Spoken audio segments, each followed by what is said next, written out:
అబ్బా! బూడిది గుమ్మడికాయనా? దీన్ని ఫ్రిడ్జ్‌లో ఎన్ని రోజులు ఉంచాలిరా బాబు! దీన్ని ఏం చేయాలో అర్థం కావట్లే అసలు అనుకుంటున్నారా? వెంటనే బయటికి తీసి బూడిదంతా శుభ్రంగా కడిగేసేయండి.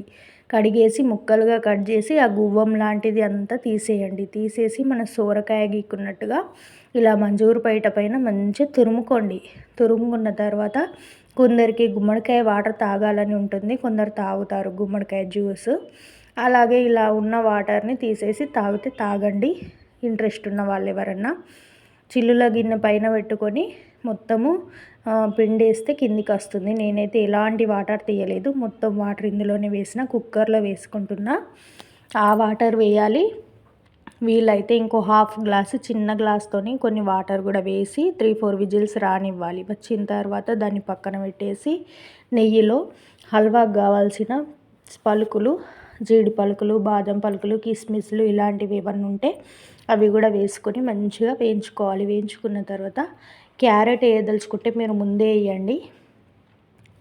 గుమ్మడికాయ ఉడికినప్పుడే క్యారెట్ కూడా మంచిగా ఉడికిపోద్ది.